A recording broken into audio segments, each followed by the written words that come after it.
know many of you were at Crescent High School last week to hear Nation Nays talk. The outpouring of interest was amazing. We're getting a lot of support from our communities and online. Slim, your Big Talk auditorium had to be canceled due to An unforeseen conflict. What a shame, because I don't think there's any way to understate this. It's not every day that you see grown-ups and kids wanting to hear more about history. A dream come true. Since your Big Talk had to be canceled, we're happy to have you tell your story on the air. You must be proud, Mr. Randall, to have such enthusiastic students. I am proud. It would be a shame if you were not. And a waste of taxpayer money. Yes. And benefits. Are there good benefits that come with your job, Mr. Randall? Are you ready? First, a shout out to my mom. She couldn't be here today. She's not well. She hasn't felt well for a while. We talked because of Mr. Randall's assignment.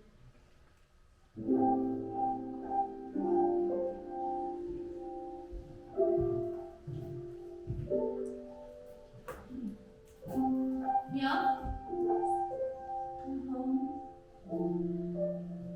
Mr. Randall, my history club teacher, told me to ask about your story. I know you don't want to talk about it, but it's my story too. Yeah? Well, Mom, you know what that means. I think I do. No, not really.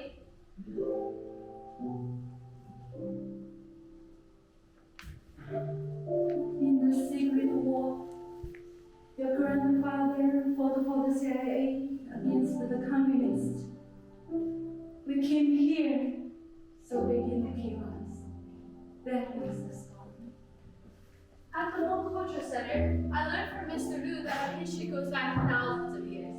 Before the war, the Hmong lived in the mountains of Laos. We had a kingdom in China. Trouble comes, we go to the mountains. Always to mountains. We are the Miao, he said. Great warriors. Yeah, we are tough people. Strong people. We had to run.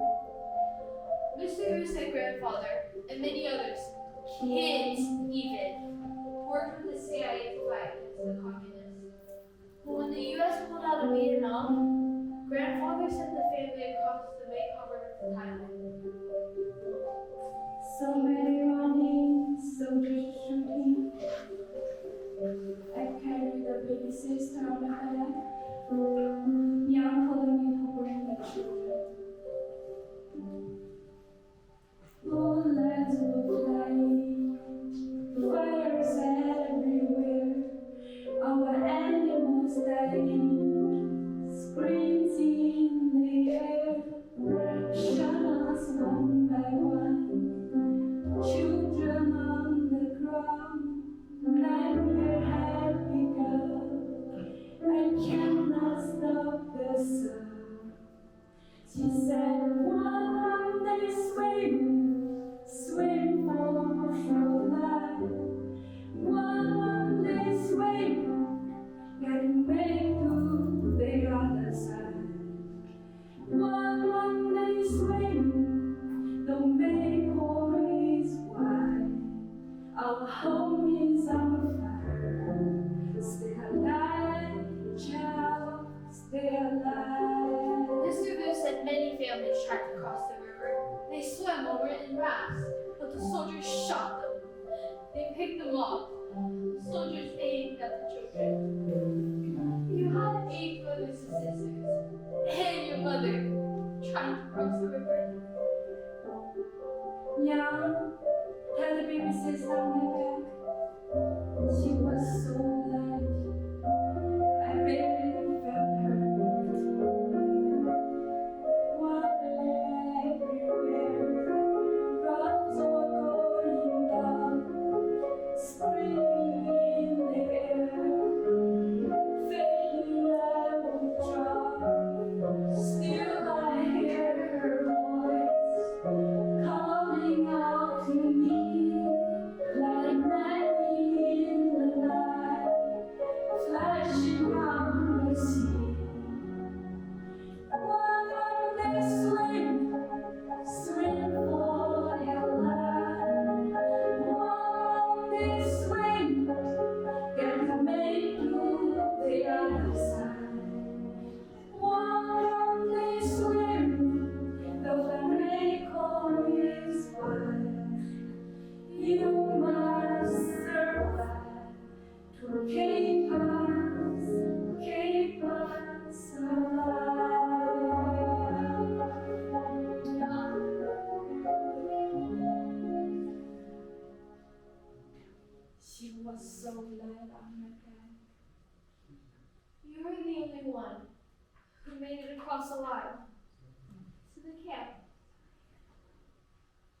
I wouldn't let them unhang my baby sister. I carried her body on my back for days.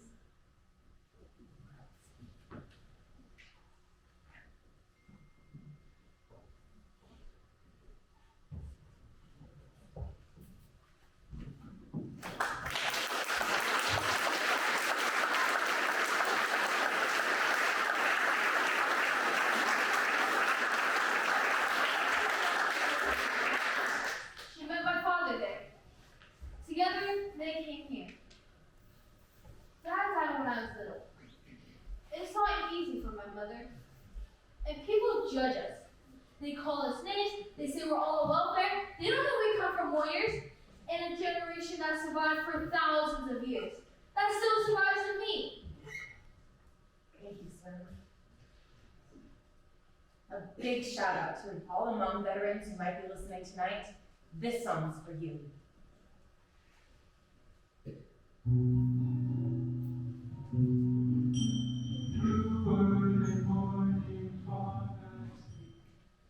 I'm starting to understand why history is so important, Mr. Randall. Not talking about it doesn't mean that it didn't happen, that it didn't affect us. Don't give up on us, Mr. Randall.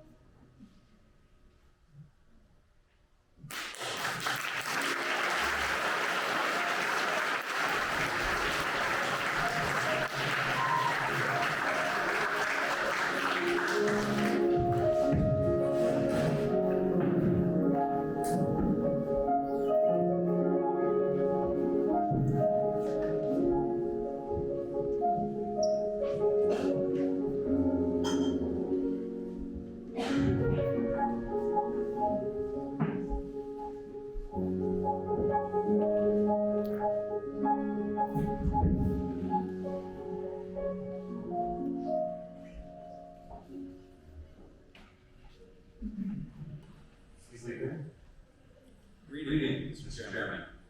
What can I do for you? I'm usually here to help us out. Not a bunch of teachers. Frankly, when I came out of concern. Yes? That was quite the presentation you had last week and last night on the radio. Swim Yang did an amazing job. Did you know the CIA had over 40,000 Hmong soldiers fighting in the secret war? And the CIA promised to bring them to the US if the war efforts failed. And guess what? What? They failed. But it took decades for them to... Swim Yang's a real little history buff and a publicity hound, if you don't mind my saying. I don't see Swim trying to grab the spotlight. And the idea to go on the radio, well, that was me. I called them when you canceled the meeting in the auditorium. I thought so. All media contacts are supposed to go through the board, and I object to you using children to push your theories about history. Theories? Native American genocide isn't a theory. The experiences of Hmong refugees aren't theories. They are well documented. Don't you try to make this a question of documentation. This is not about facts. Clearly. Don't twist my words. This is about you, Norm. I'm concerned about your success as a teacher. I've been evaluated several times. Oh, your principal is your biggest fan. I remember when she was getting her start as a teacher, had the kids moving all around the room, doing art when they should have been doing math, putting on skits, using protractors. Protractors? God forbid. They're expensive. I wouldn't dream of using protractors with my history students. You're stirring up trouble. Native stick games on the front lawn, a surfing trip. It's an unofficial trip. The kids are just meeting at the beach. Look, I know these people. It's always about them. They're always in your face about, this was our land, and you didn't discover us. Are you referring to the surfers? Haven't we had enough problems with the Hmong? They need to change, Norm. They need to stop taking handouts and learn the damn language. We speak American here. English, Mr. Chairman. Don't get smart with me. The last thing we need is some bleeding heart ruining these kids' chances to make something of themselves. You've got them so turned around they don't know who they are or where they live. With all due respect, I'm trying to help them figure that out. I've got parents, good parents, with kids asking them, did our family ever own slaves? And did our ancestors kick Chinese people out of town? Apparently, one kid got a hold of an old poster about that. Well, did you know we had a Chinatown here in Crescent City? The Chinese were miners, and they ran laundries and restaurants. There was a whole section. I am aware. Are you? Did you know one summer day in 1875, a group of town's leaders put up posters inviting everybody to a parade? They ran the Chinese out. That poster has names on it. The same names you find on street signs and bridges around here. Well, those leaders wanted to be remembered. In their minds, running the Chinese out was an act of patriotism. It was a long time ago. We call it ethnic cleansing today, sir. Damn you. History is not about dragging good people through the mud. History is about what makes us great, what brings us together.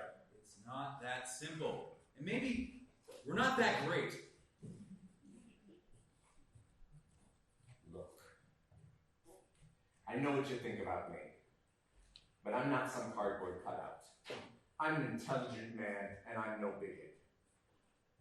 I milled lumber alongside Indians before I had hair on my chest. I waded into jungle foxholes with the Hmong before you were born. I may not have a fancy education, but I know a thing or two about what makes a successful person. And I care about all these kids. I want them to grow up to be productive citizens in a town they can be proud of. To be a productive citizen, you need to understand the past. And those kids are more sophisticated than you give them credit for. You know, they know that history isn't always just about life getting better and better. And they know that historical figures aren't necessarily role models. An academic discussion is one thing. I like a good debate. But you need to understand who's in charge here. I came as a courtesy to give you some advice. Shut it down. Shut down the history club. That's all. Your name What? on the posters. To expel the Chinese, your family's name is listed, isn't it?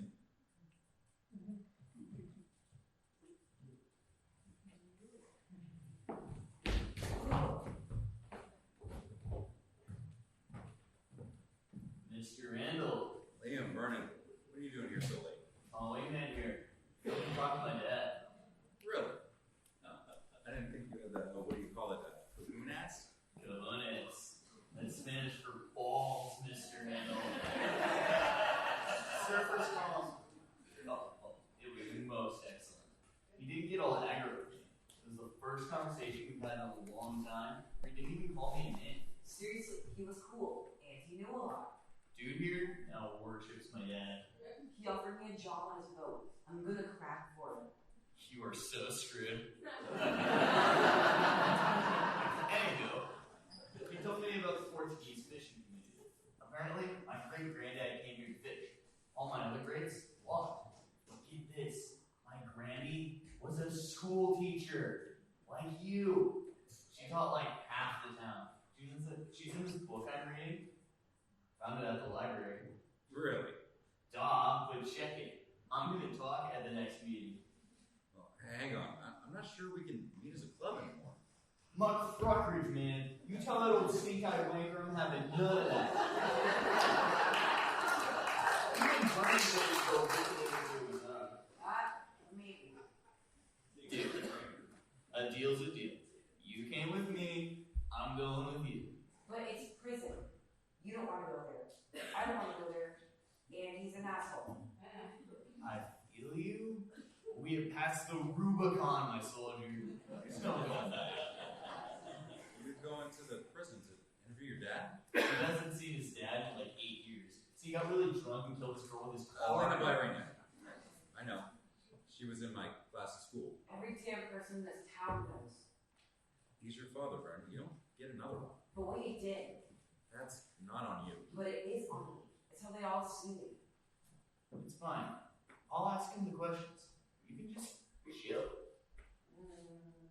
Come on. How much trouble would you get into for sending your students to the prison? I have no idea. I think you should go all the same. All right. You're a sneaky Pete, Mr. Randall. How'd you get us to do all this? Well, it started with pizza and went downhill from there. I'm learning a lot from you. I can be sneaky too. Vernon and I have arranged a special delivery. That's all I'm saying. Deliver me from the wrath of the chairman, please. Oh, you're still here? Hand me that trash can.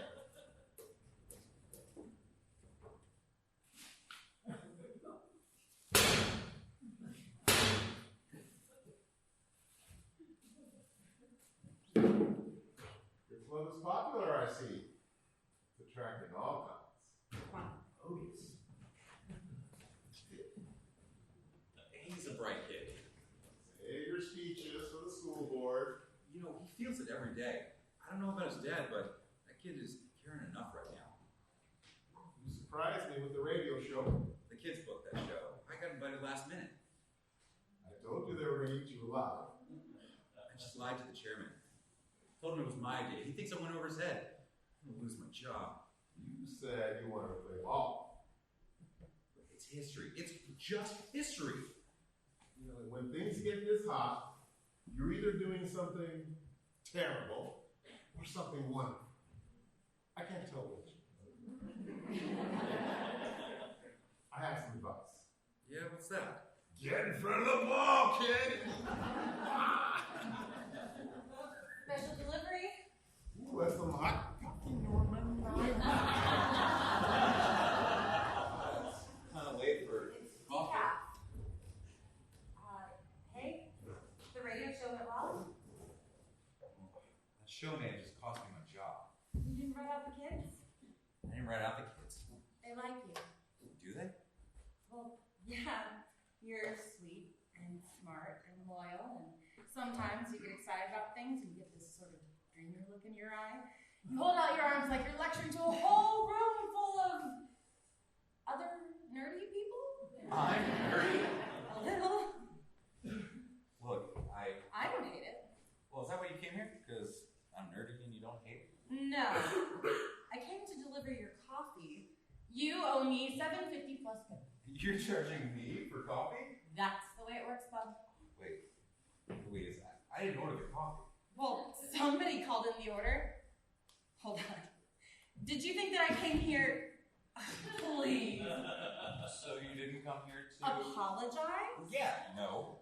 I don't want you to do that. Good. Because I'm not going to. Honestly, Norm, what do you want? What are you doing? This is a small town. Oh, this is a small town. I could put my roots down and I could stay. But if I could stay, would I be running away? Wherever you go, Norm, you'll just find a new storm. Right here's where we need you. You should stay. But boy, you got to play. Norm, better get your gloves down. Elbows up, your moment is near. I can see you're heading for a showdown. Better think out what you're doing here. It's just a job. I put it in perspective. It's just a club the kids will understand. God, I should have been more circumspective. We'll all be better off if we disband. But what's a job and who's the one who takes it? If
do.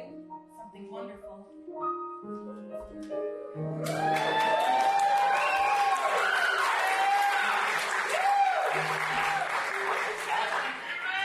Nothing.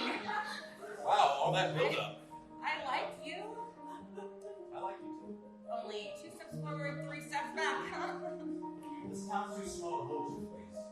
We both need to find our courage. We play our parts. And it turns out, our part's not that big.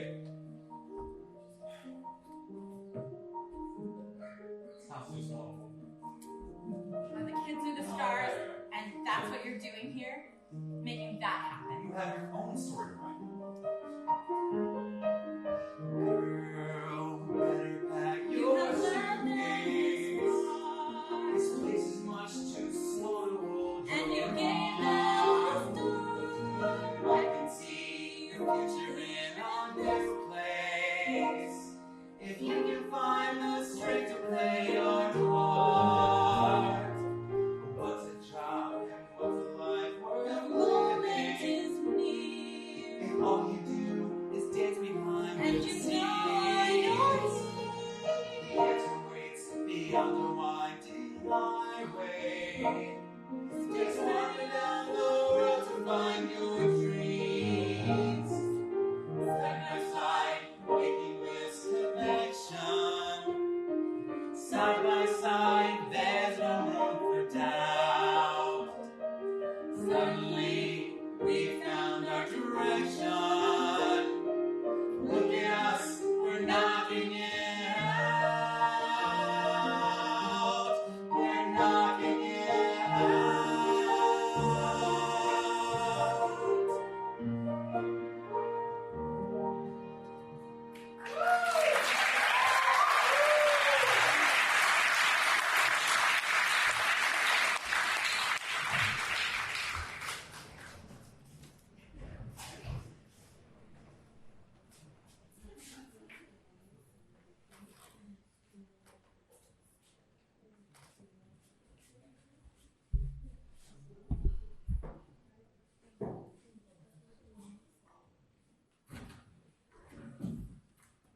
This is a surprise.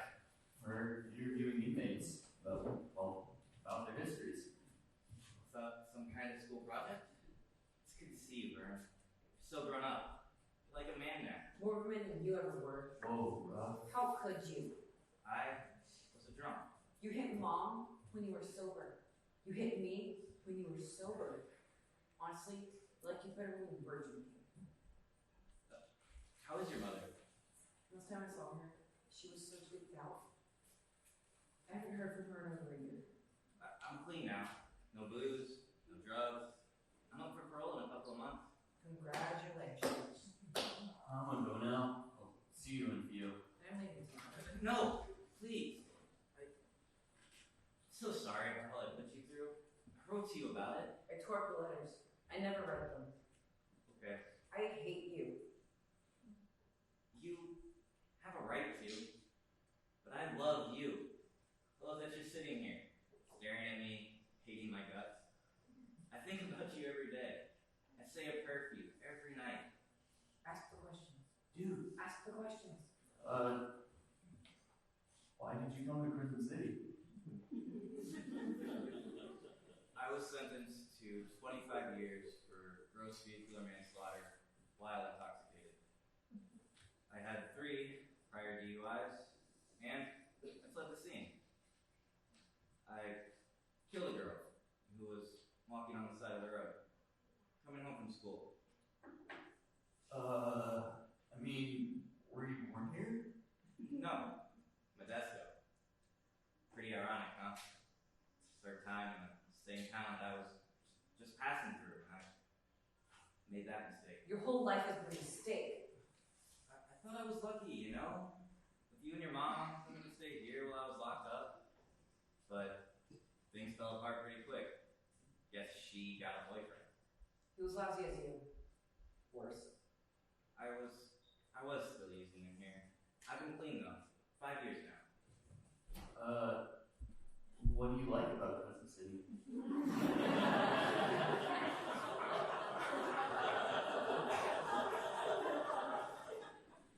Hey, Brody.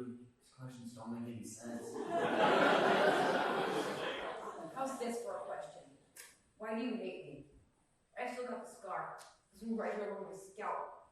I keep my hair long, so the person who cuts it doesn't have to see it. I could have a messed up father hits his 7-year-old son with the butt of a handgun. Some kind of messed up bastard belongs in jail. Only he didn't go to jail for that. Nobody stopped him from hurting his own family. I can give you the excuses. I can blame it on the drugs. They made me a mess. Blame it on my own dad. He made me a mess. But it sounds weak, and it is. Everybody has burdens, Vern. I wasn't strong enough to carry mine. And you think you're strong enough to carry them now? No. Someone else carries them for me. You found Jesus. Yeah. But I would have been happy to find my great pumpkin. Anything that worked. I learned to lay down, Vern. Have you? I didn't kill anybody. No, but you're carrying something. God, I wish I could go back. Wish I could be the man I am now. It's so good to see you, Vern. Even with you looking at me like you want to kill me. I'm gonna leave now. I'll see you outside. So, this is for a school project? Yeah, You like school? sometimes. That's good. I bet you're real smart. Like your mom. I got my GED in here. I love to read now. How do you stand it? Prison? I don't know. It's the life that I made, so I live it. I gotta live it with the choices I made.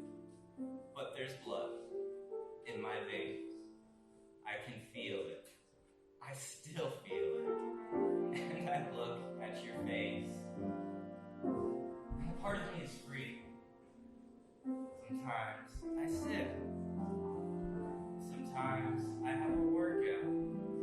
I bench press in the rec room. I do something to distract my mind. I do my time. I do my time.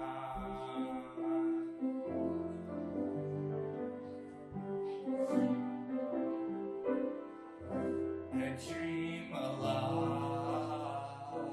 I daydream of your mother. The times when we were younger. Did you know I pushed your stroller? You had a yellow blanket. You make alive.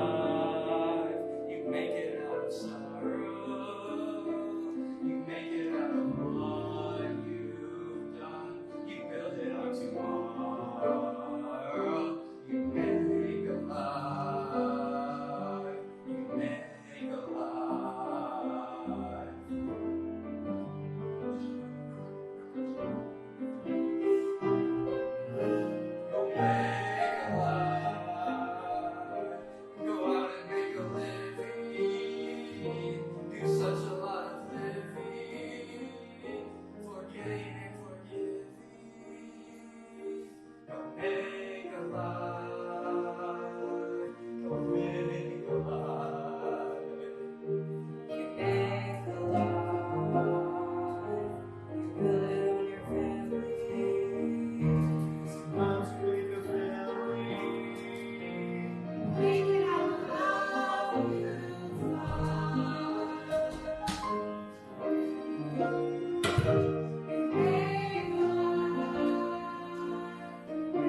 Mr. Byrania. You want to know what I think? I think you have some great kids in your club, Mr. Randall. But this one, it's your call. Open the doors then, Mr. Byrania. Let's make way for the next generation of leaders. Okay.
Welcome, everyone. Glad to see so many people, even more than last time. And I'm looking forward to Leah's presentation on the Portuguese loggers, who made some of the first commercial surfboards here. My speech is called Before Fiber, when Redwood made a bitchin' stick. Oh, look, with your permission, though.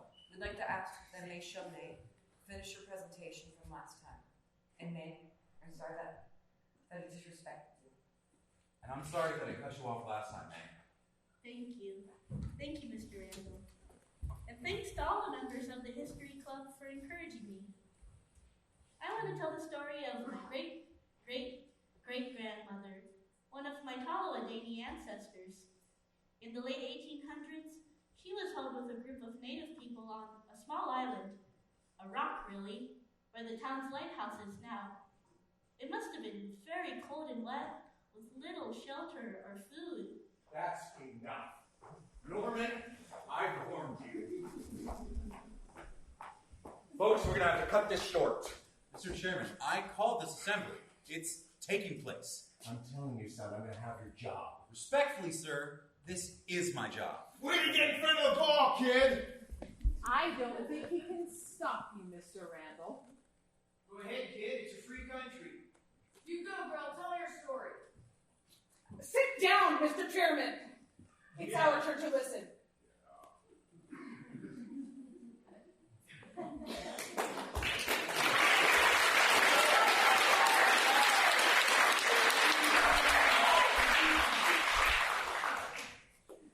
This ancestor of mine was pregnant, and she went into labor under the most terrible conditions.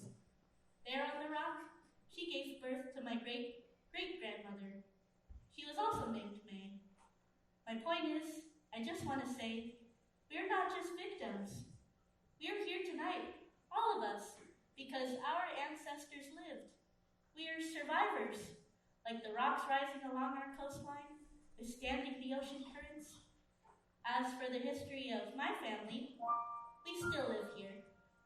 We may go off to college, we may have adventures all over the world, but this is our home, forever.